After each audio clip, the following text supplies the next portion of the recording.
7 yaşında, 7 yaşında, 6 7 yaşında. Böyle mi değil? Çektirin abi, çektirin. İki tane.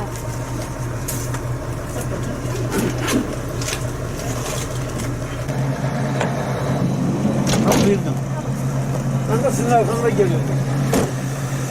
Benim çocuğum hastaydı. Hasta dolayısıyla bizim ekibimiz bize yardımcı oldu, bize geldi. Çok teşekkür ederim. Allah onları var etsin. Onları devletimizde, milletimizde eksik olmasın.